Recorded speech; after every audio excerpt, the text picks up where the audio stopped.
after showing you how to do those, that the setup, the demand equation, or let's say generally that the equation, and then run the regression, that how to test the significance, right?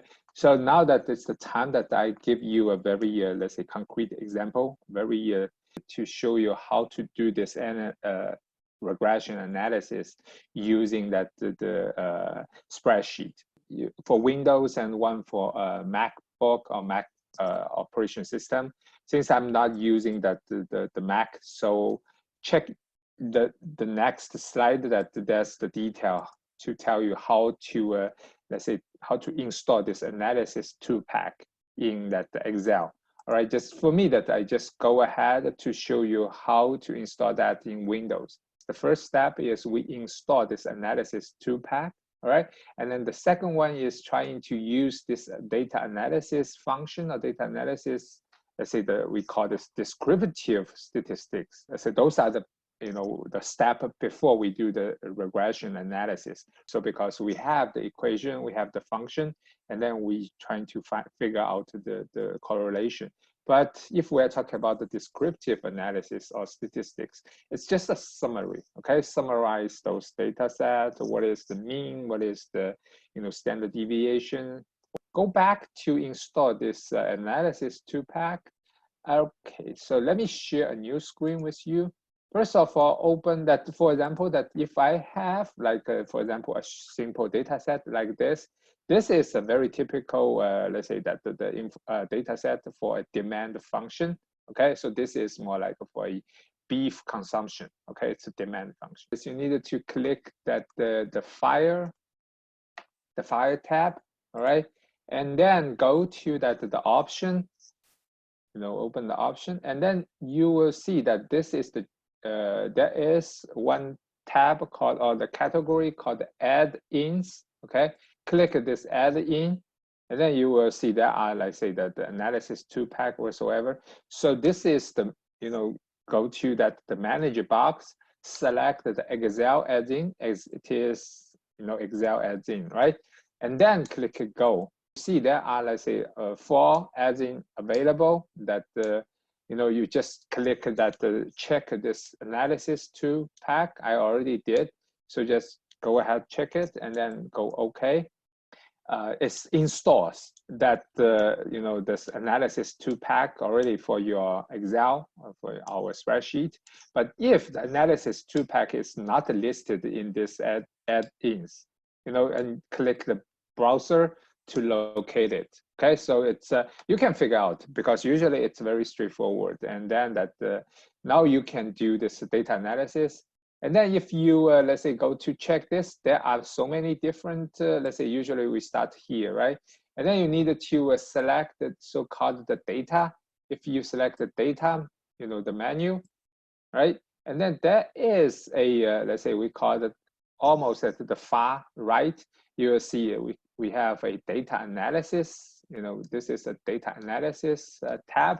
Click the data analysis tab. Okay, so there are, let's say, different tools you can use. For example, as I mentioned, there are like a correlation, descriptive statistics, right? And then that histogram is showing you the distribution. It's useful, like the descriptive statistics. I leave it to you to figure it out. Okay, I will assign you a quick homework and then try to do that. But today I want to directly show you how to do the regression, a very basic regression. First of all, keep in mind we have a simple, let's say that the simple demand function. The quantity demanded equal to, let's say that the A plus B, X is the price. Okay, so for example, in this case, it's the beef quantity and then beef price. This is available. But also, as I introduced in the previous session, that we can also include other explanatory variables. For example, the price for substitute. Okay, in this case, it can be the poultry by pork. Okay, and then also other things. For example, the income, right? That we can also include it in that demand function. But in this case, I just show you a very simple one. Select the regression. Click OK, and then you will see that this is the regression, more like how to say the screen, and then you can select it on. Okay, the first thing is that you need to select your Y. Okay, this is, in this case, is the quantity demanded or the quantity consumed, right? Because I put something that the explanation on the first row, so I needed to start with the third row, okay? From the third row, this is the name of the variable or the labor of the variable, and then I select this. And then the same time that the Y, imported the Y range, which is also from the third row. Okay, so I click it here, as you can see. This is also from just give me a second. This is also from the C, okay, from the C3 to C44, all right? So this is the beef price. All right, once I defined the C and then also like this define the Y and then the X, and then I can run the regression, okay? So in this case that I checked the labor because the first row is the labor, which is a non-numerical, okay, information. So I needed to check this labor. But also you have like the option to choose if you think the intercept or the constant is 0, which is A is 0, but usually leave it not.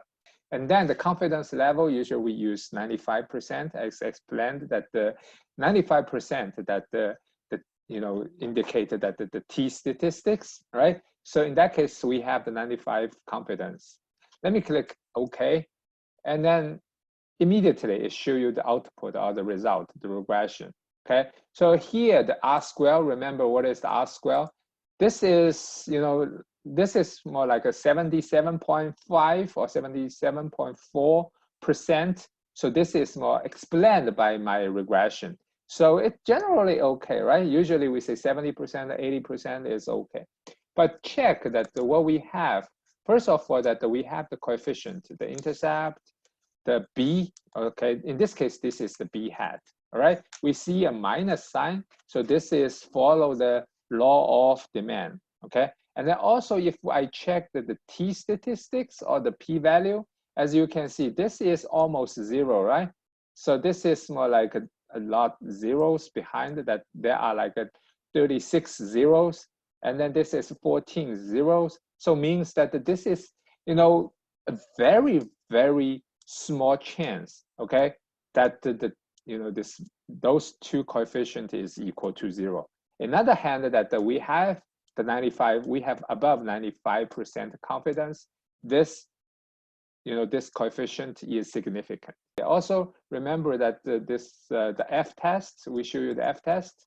Also the significance of F is 0. That means that the F test, the F value is a very, very small, that the F is a very large number. So the probability of, say that the regression is, somehow like insignificant is very low, okay? So in other words, first of all, the regression makes sense, all right? The second thing is the function is more like significant. And then for individual coefficient, they are also significant. This is first of all like the first step, that to install the analysis 2-pack, all right, for Windows, for Mac, right, and then that in the Excel do this select the data analysis, trying to play with those descriptive statistics, okay, and then that there's the regression. I just show you step by step the regressions, and then you can follow exactly this idea to run the regression. And also I showed you about the result, the outcome. Like in this case, I just give you a quick example. Doesn't matter this is a demand or supply.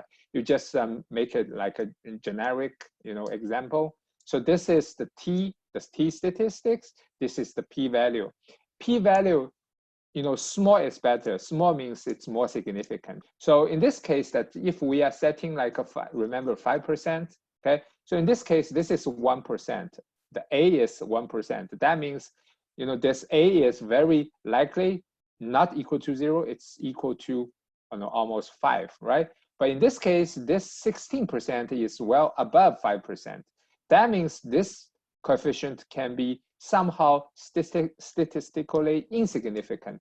That also means that you don't need to use this number. You can, based upon this outcome, based upon this result, you can say that the intercept is 0 because it is not statistically significant. I introduced you about the R square already, right? This is the percentage of the regression explain the let's say the estimate, okay? And then there's also the F test. I also introduced you. This is similar to the T, but the F test is to test the whole, function, or the whole, let's say, that demand function. So larger F value is better. Smaller, there's a probability, or this, let's say that usually we also call this F value, all right? So significance of F or F value, it doesn't matter. This is a percentage. So 1%, only 1% possibility that every coefficient, all coefficient equal to 0. This is the way that we explain that. Also, I showed you that the one explanatory variable, but there are also the chance that we can including more, right? As we explained in this demand function or the supply function, we can introduce much more than that. But since I don't need you to visualize that, run the regression that show me the result, interpret the result, and then this is that's very straightforward. And also keep in mind that the linear one is what we just let's say we applied. That can be also nonlinear, and then that can be also like the quadratic form or the cubic form. It doesn't matter. So the idea that show you that there are all the possibilities. But in this case, that I just quickly go through that. Make sure that the quadratic regression is also available. All right. There are also like this this is we call the log linear.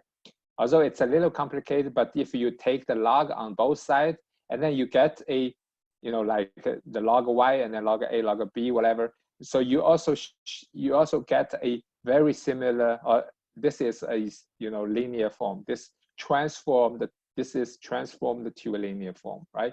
So it looks like this. Those two are just because I don't want to cover that. It's a little bit above what we have, but I think that just give you the idea. It can be much more complicated than a linear form. All right. So honestly, that we can stop at somewhere here. Check for the slides. If you are not fully understand that, and this is very useful. Keep that in mind. All right. Okay. So see you next time, guys.